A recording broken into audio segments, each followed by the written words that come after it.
Hey, Jared. Hey, Josh. Why do therapists love the phrase daddy issues? Because therapists also have daddy issues. I don't know. I said it's because it's like the duct tape of therapy. It explains everything. Wow, that's so true.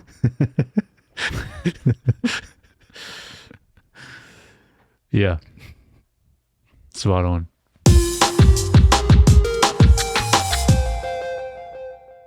Hey, welcome back to Screen Time Film Podcast, where we discuss a director's filmography in chronological order. Currently discussing James Gunn and Jared. There are two types of beings in this universe, those who dance and those who do not. That's right. So my name's Josh, and this is my co-host, Jared. Josh, he may have been your father, but he wasn't your daddy. Yeah. So today we are discussing Guardians of the Galaxy Volume 2. So this came out in 2017, PG-13, 2 hours and 16 minutes. Our synopsis: the Guardians struggle to keep together as a team while dealing with their personal family issues, notably Star-Lord's encounter with his father, the ambitious celestial being Ego. Mm-hmm. Is this longer than Volume 1? Yes. 2 hours and 16? Yeah, it's about 10 minutes. Seems like it. About 10 minutes longer. Okay. Directed by James Gunn, written by James Gunn, all by himself. Oh, On this one. I thought Which it is would be pretty common, but then for him, except for the last one, he had a co-writer as for Volume 1. Yeah. Cinematographer, we got a new Henry Braham. Mm-hmm. So he's who basically did Superman and did The rest of it, yeah. basically the rest of the films we got to cover. Yeah. Tyler Bates again is the composer. Yep. Production costs. What do you think? What did I say in the last one? I think I got pretty close. You were really close. On Last Volume time. 1. Yeah. I think that was 170. Right? Yep. Correct. Sounds right. Yeah. I'm just going to go 200 million. Yep.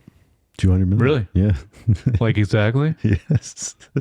I mean, these are estimates, but that they have on there. But Okay. all right, you're 2 for 2. I'm on fire, yeah. I mean, that's like the sweet spot for Marvel movies. Yeah. Around 200 million. For a while, yeah, until COVID with had to make that go up. And unless you're doing Infinity War Endgame, yeah, or something. Yeah. That was combined, I think, $500 million.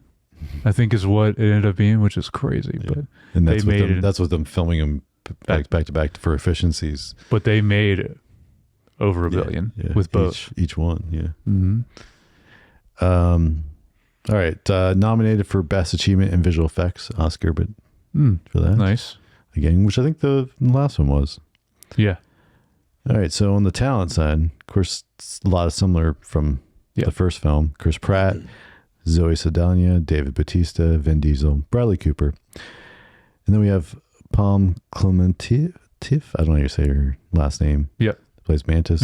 Yeah. Sylvester Stallone, Kurt Russell, Elizabeth Debicki, then Michael Rooker, Karen Gilliam, Sean Gunn, Greg Henry, Stan Lee, Rob Zombie again, David Hasselhoff, Yeah. and Seth Green. Yeah.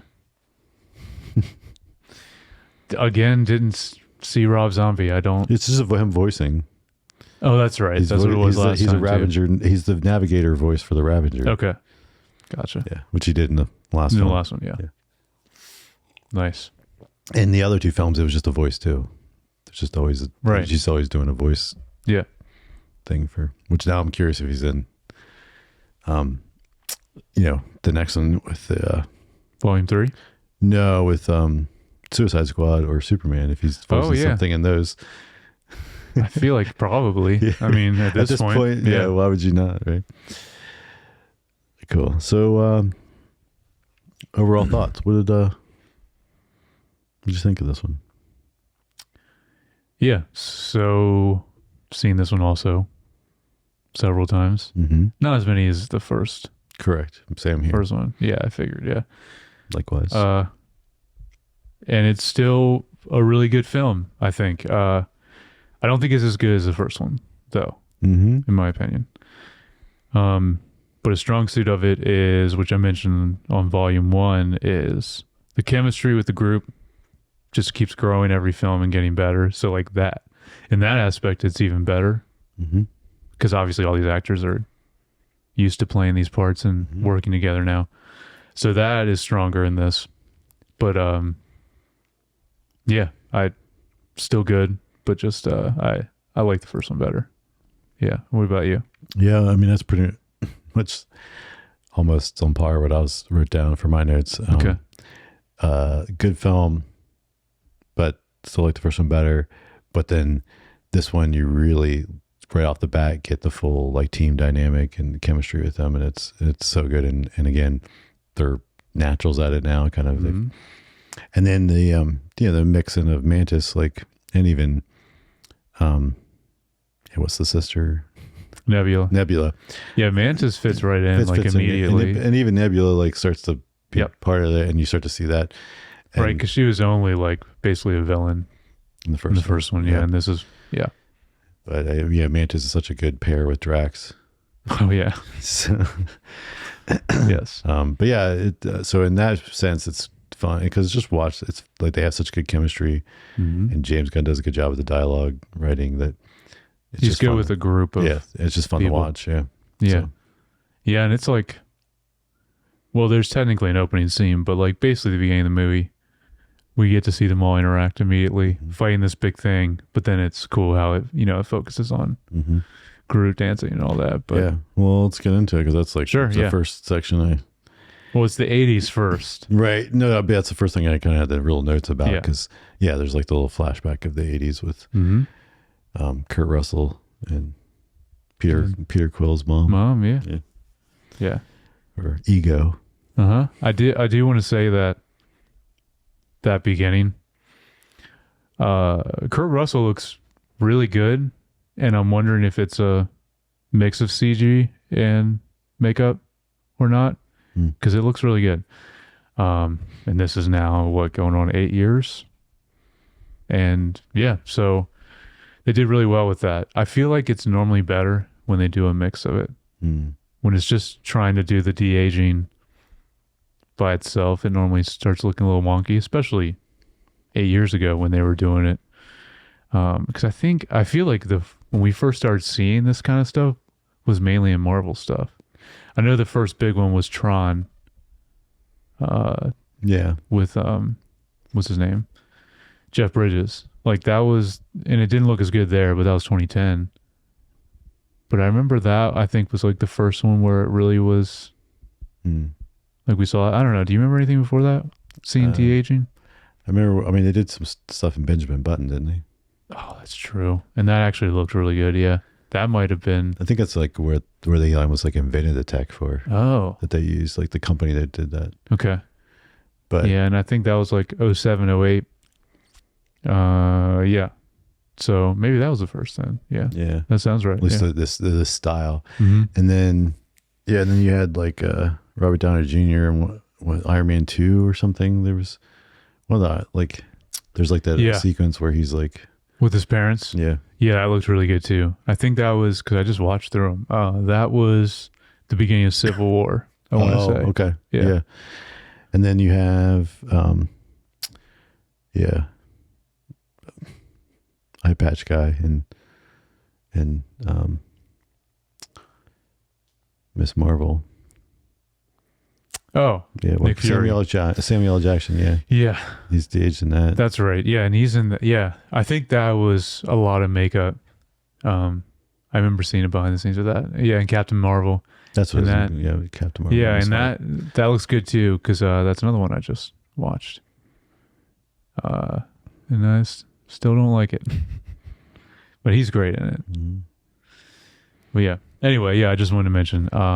So even this 8 years old now, the de-aging Mhm. looks really good on him in the beginning. Yeah, Also, just a cool opening for the film. Yeah, and then it goes into the battle. That's Yep. also cool. That's really just so focused on the team dynamic and the humor, because then you got Baby Groot like dancing around, and which is fantastic. And, So everything else, yeah, all of it mainly is in the background, like blurry. yeah, But this is where we see what we mentioned already a little bit. James Gunn doing the rotating action thing that he loves doing so much. That's a big one in this opener. That's cool.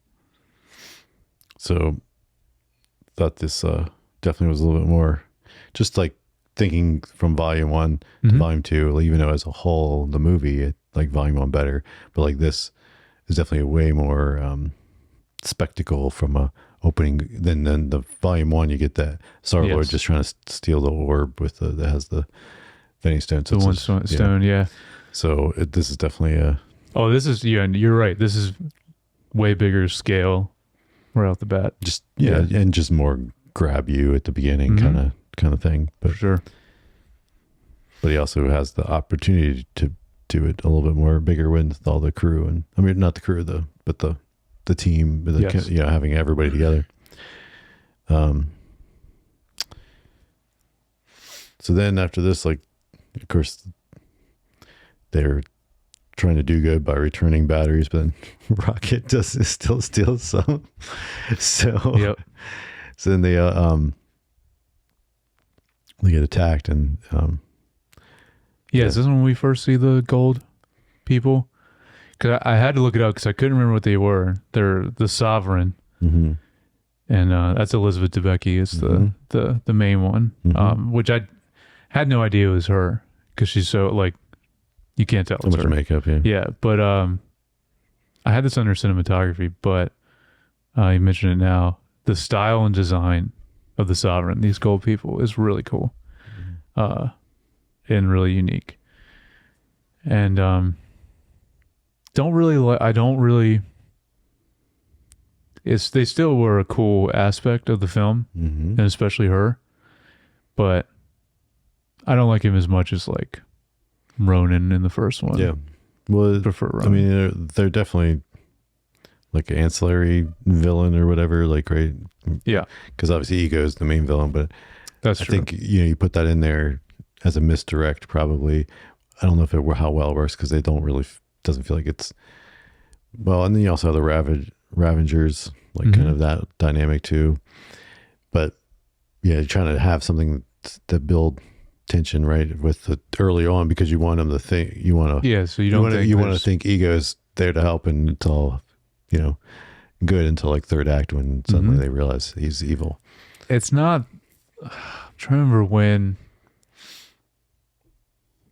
I think it's when shortly after they get to his planet, and he starts showing Peter and explaining more like about his history and lineage. I think that's when you first start getting a little skeptical, but it's still not revealed yet. But I remember that was the first, when I first saw this film, I remember that's when I first was like, something's up here, but you still aren't sure of them, but they do a good job with that. You're not really, but they do it well, where I guess I should say they ease you into it, so it's not, which is a cool way of doing it, because a lot of times it would be just like a hard spot where it's like, oh, here's the twist, or like a misdirect. But they kind of, I noticed it more this time watching it. They do a little bit more of like seeds planting, to where like you see like, I don't know, about this guy that's supposedly Peter Quill's father. So they do a good job with that in this. Yeah, and I think the reason the reason I always was a little skeptical is I feel like they have Star-Lord be a little too quick to trust. Yes. And then I think that kind of gives you like, and everyone he's else just happy to see his dad. Yeah, though. but it also shows us how starved for family he is. Like, right? Like he's just homesick, and he's been homesick his whole life, whole his life. Yeah. So, and they even right when he first meets, I think it's around the same time, it's really cool how I think it's a orb he has for some reason that has to do with like the projections that he's showing Peter. Mm-hmm. But he even starts throwing it back. So it's like a nice like literally playing catch with your father. Yeah, it's a cool way they did that. The classic playing catch in the front yard. Yeah, it's cool. And then we kind of get the Yondu and Rocket storyline where the mutiny on the ship, and then he has a whistle arrow scene that's really cool here. Yep, that's another cool one. That's kind of very James Gunn the way it's shot. But they do. This is one thing that is actually good. I guess this is more shout out to the editor of this film, because you do jump around a lot between. There's a lot going on, like to your point. Because we have Ego and Peter. Because the reason why they end up crashing on that on his planet, but then you have the Ravagers, the Rocket. You have the Sovereign. I think that's it. And then of course, Mantis is on this planet with. That's how we get introduced to her. But yeah, man, especially what you already mentioned, her and Drax specifically, all their dialogue together is some of the best humor in this one. Yeah, we already talked about Drax has some of the best lines anyway. But then to add her in and it works so well with him is great. Yeah. And I love how much he just says how repulsive she looks. Like he keeps saying how it's great.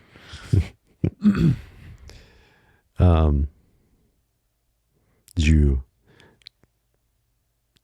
buy Yondu's flip to being like kind of the tragic hero here in this?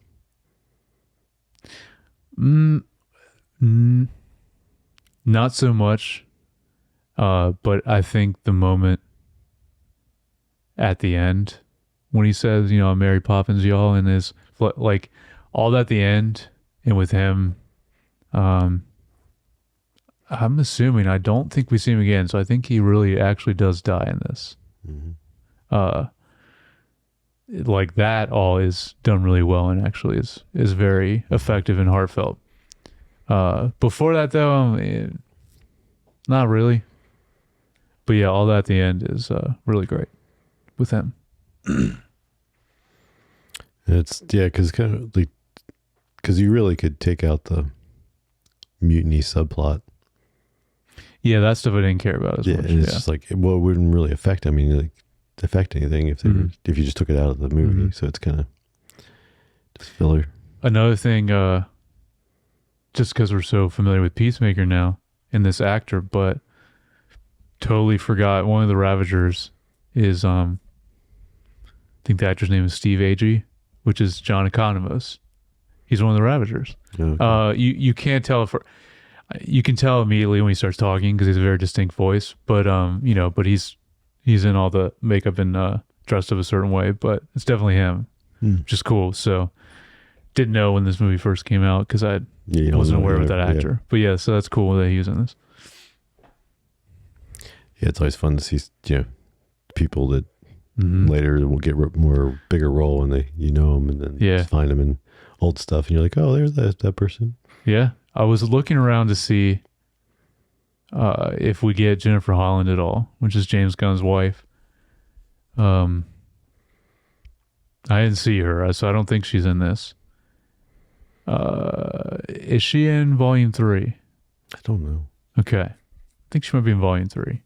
We'll see her in the Suicide Squad. But, anyway, she's another one I was looking around for to see, if she's in the background. When did they get married, right? Like at some point he had to meet her. Yeah, I think they were together for a long time. Like I'm pretty sure at this point, I want to say, because I remember him talking about it a little bit. I think by the time he started doing Guardians 1, okay, they would at least started dating, or because because he was married to Jenna Fisher originally during Slither. Yeah, Slither. Which is so interesting that as far as I know, he wasn't involved with The Office at all. You think that they would have like had him come on? I don't know, maybe to direct an episode or something. Like, Yeah, right. Or but then don't like think he also was. how did I wonder how they like if you don't like it makes sense if you work together Yeah, on a project then you meet. But how do you meet if you didn't work on a project together? yeah. I don't know how they met. Yeah, I don't know how he met Jennifer Holland either. Either one, I don't really. But I mean, it's Hollywood. Yeah, I Who knows guess. how people.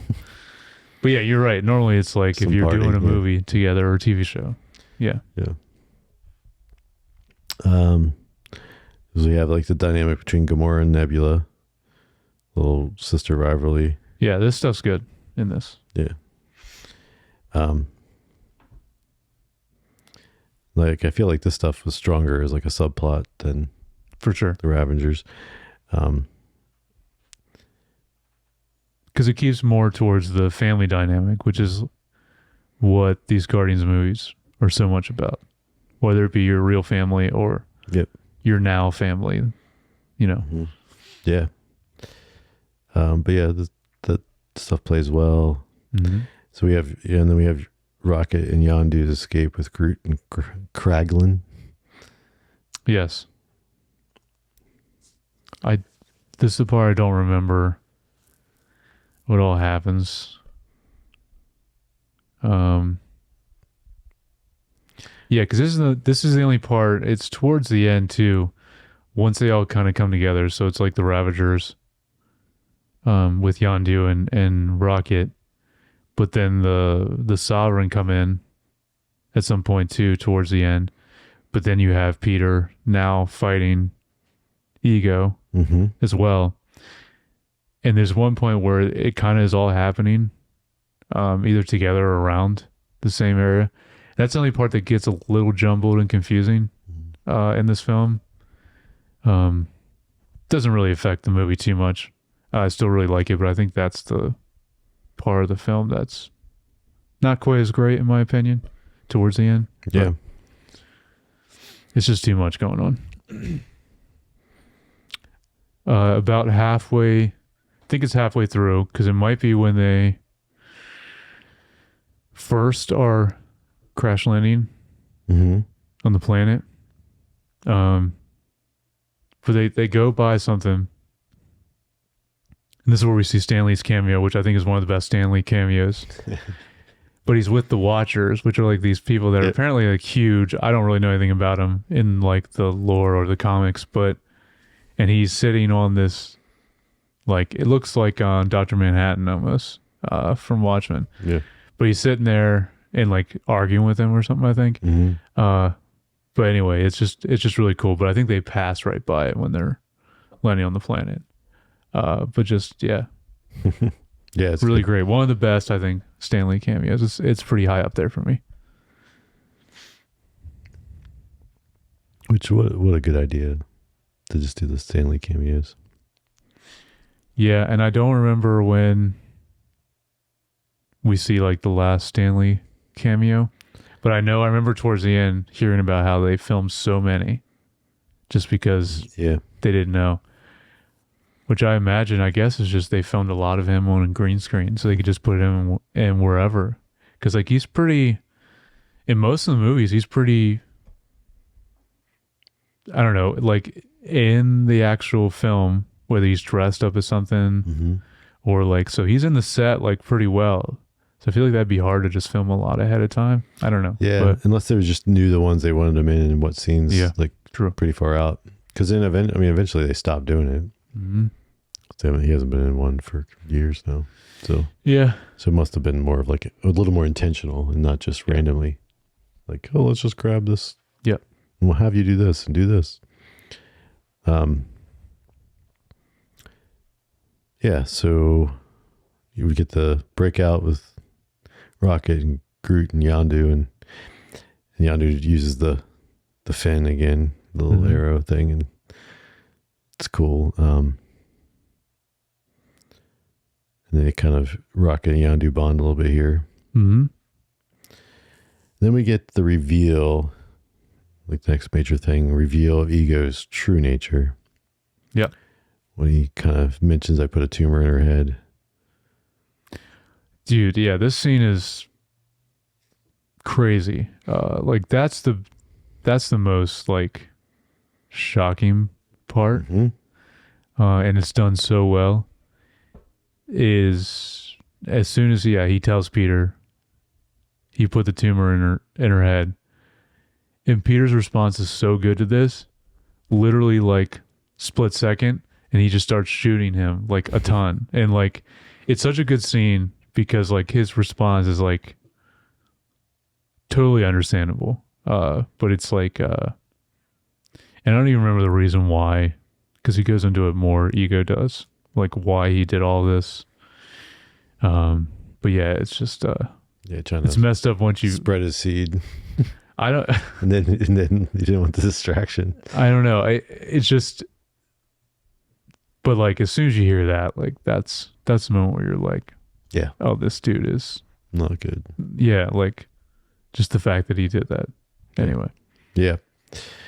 no matter what his reasoning is, Correct.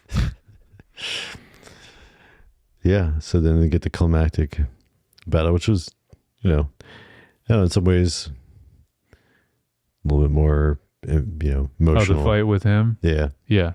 It was more emotional and then like the Ronin one was kind of goofy because they're like dancing. But no, you're right. Yeah. but it was also very heavy CG. Yeah. This is the only time where most of this fight is good, but at a certain point it gets into where you're talking about heavy CG and like just fighting in like outer space or in the middle of somewhere random. And this is where Marvel gets like too far into this in third acts of a lot of their later stuff. Yep. And it's like almost like it's sometimes even disorienting where you're like, I don't really understand what's going on. And it makes it way less impactful. Right.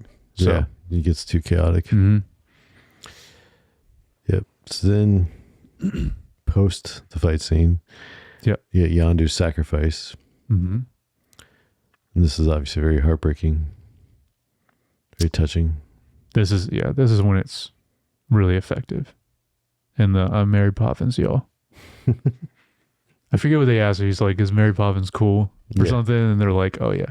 And then he's like, all right, I'm Mary Poppins, y'all. Yeah. Yeah. Yeah. It's a good line. But my quote also is what Yondu says to Peter, which is another really good line about him. Yeah.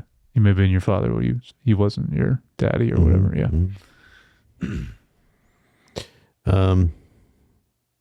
Yeah, so did Yondu's death hit harder than you expected?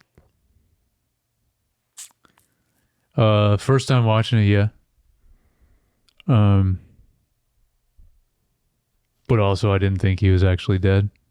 But I think it's always good when they do this because, especially with Marvel, you want there to be stakes and you want death to mean something, which they did a good job of all the way through the Infinity Saga. Yes. But then after that, there's a big problem because then it's the multiverse saga. So then it's like there could be a million different versions of a character. Right. And then it gets complicated and not as impactful. Yeah, because you can bring them back. Anyone out. Yeah, you can bring anyone back. Yeah. Even though it technically would be a different person, still it's not as Which is what happens to Loki, right? I don't remember. Because the Loki is from a different... I don't know. Because he dies at the beginning of... of Infinity War. Yeah. Right. So the Loki in the show is... Oh, yeah, I guess so. I think so. You're the one who watched it recently, or you ain't got that far. What? Oh, no, I did. I finished Infinity War and Endgame. Yeah. Yeah, it is an Infinity War. He dies at the beginning. But then in Endgame, which they show this in the show too, but I forgot, there's a clever way of them explaining what Loki does in Endgame to even warrant the show, which is really cool. Yeah. They go into that. Yep. So yeah, Yondu sacrifice for everyone, and yeah, it's very touching. That's why also the impact of Tony Stark in Infinity War and Endgame is so good, because it's so impactful, and it does mean something also because he's the one that started literally the whole MCU. Yeah. So his sacrifice in Endgame specifically is incredible. That's why now they're bringing him back. It's good he's a different character, because like if they ever would bring Iron Man back as Robert Downey Jr., it wouldn't be. Yeah. So I'm glad they're not doing that. Unfortunate. Yeah. Yeah. Then we get a couple post-credit scenes. Yeah, these I don't remember. So do you have them written down? Yeah, this is the Groot as a teen, just being like the teen stuff with Groot, right? And then just kind of, it's funny. Yeah, and then Kraglin getting the arrow, like the impression with the arrow, and that's right. It's also funny. He gets it. Yeah, yeah, yeah. And and he's practicing with it. Yeah, yeah, yeah. So, I think is this when one of the post-credit scenes is the Sovereign, and they tease Adam Warlock. Yes. Okay. There's that too. Yeah. Which he is in Volume 3, right? I guess I don't remember. I think so. I remember seeing him in the trailer. I just haven't seen the movie. Then I guess he is. Yeah. Yeah, I guess it is. Yeah. Oh yeah, because it's what's his name from The Bear? Mm-hmm. Yep. Forget the actor's name. But yeah.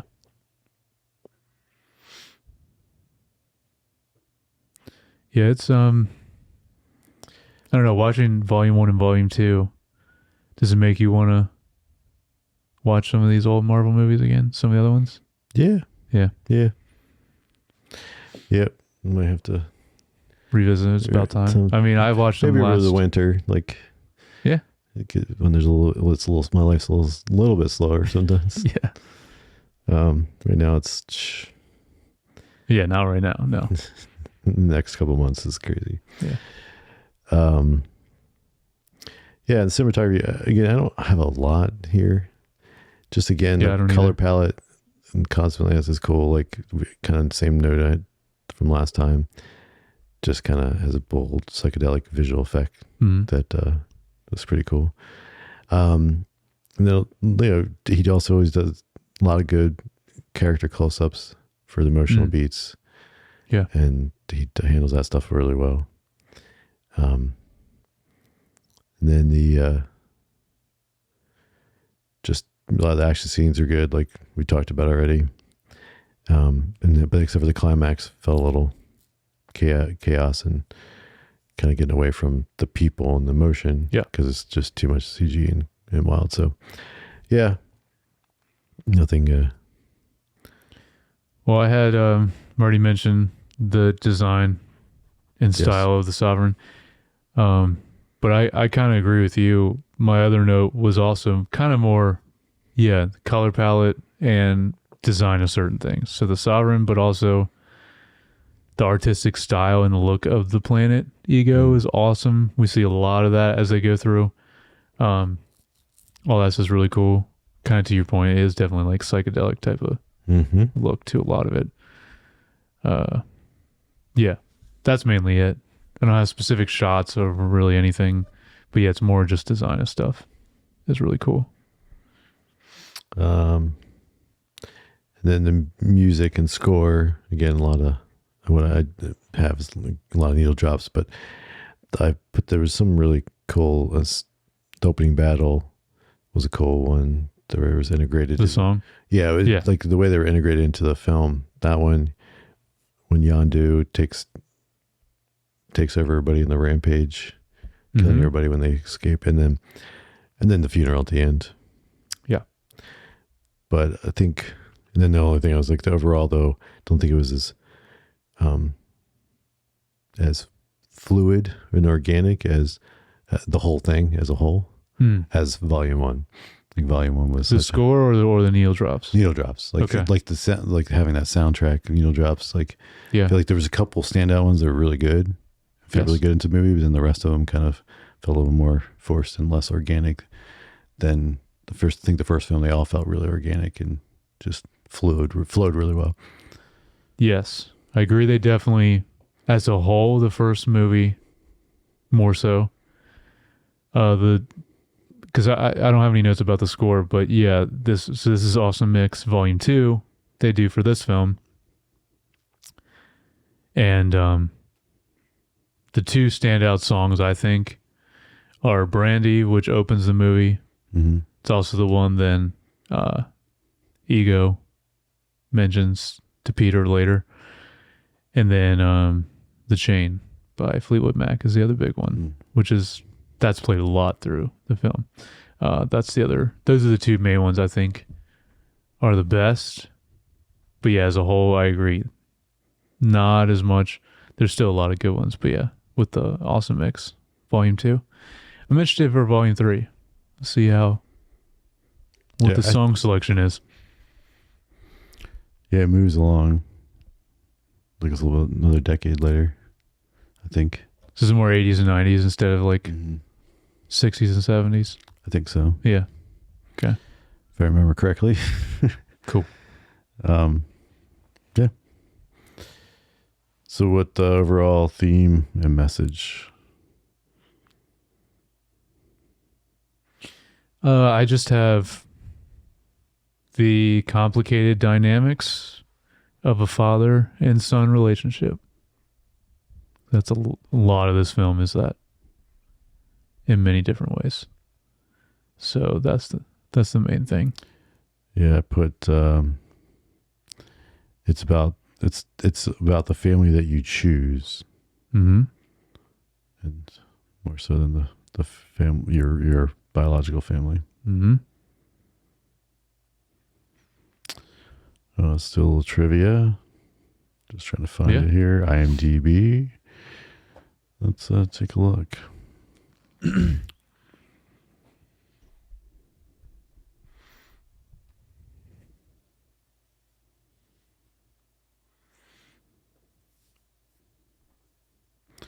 So the prop master had to make Sony Walkmans themselves. He had to make from scratch because they couldn't find any more to use. Oh, that sucks. He even contacted Sony directly. Dang. Wow, so Sony didn't even have any more Walkmans? That's crazy.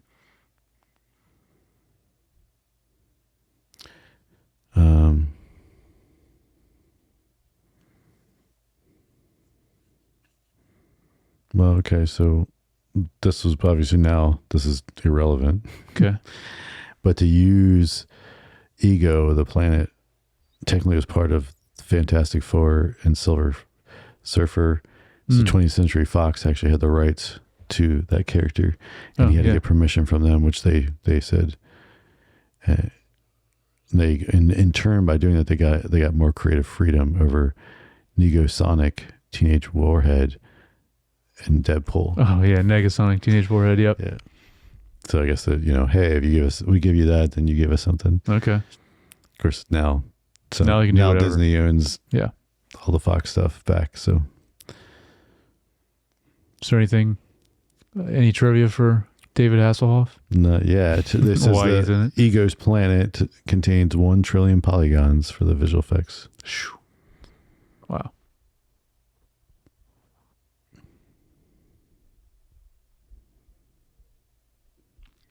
See, what's good though is James Gunn was the motion capture for Groot's dance during the opening credits. Nice. What's good is this is still in the period where I guess the VFX team was not rushed because it all looks really good. And I mean, I guess that's why they got nominated for VFX. Says, according to Chris Pratt, shooting this movie helped him come to terms with his father's death.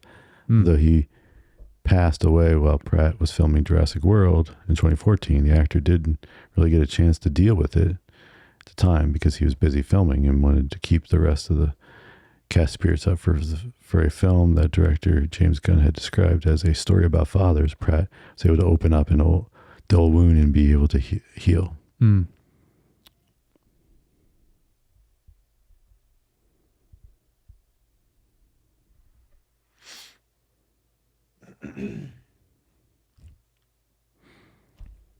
One of the reasons Elizabeth Debicki was cast was because of her height. The actress stands 6'2.5". Yep. And during filming, she wore platform shoes to increase her height to 6'7".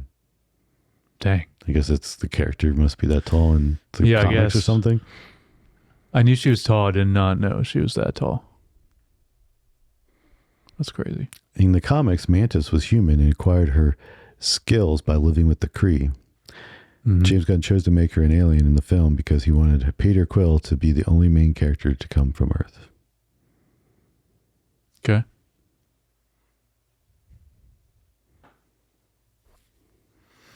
Man, he always does such a good job with obscure characters. You know, making them likable. Although I don't know how obscure Mantis is. I mean, she is to me. Like, I didn't really... But, like, with a lot of these, he just does such a good job with bringing them to life and then making you care about them. The stink bug that gets eaten in the film was actually made of chocolate and black honey. Okay.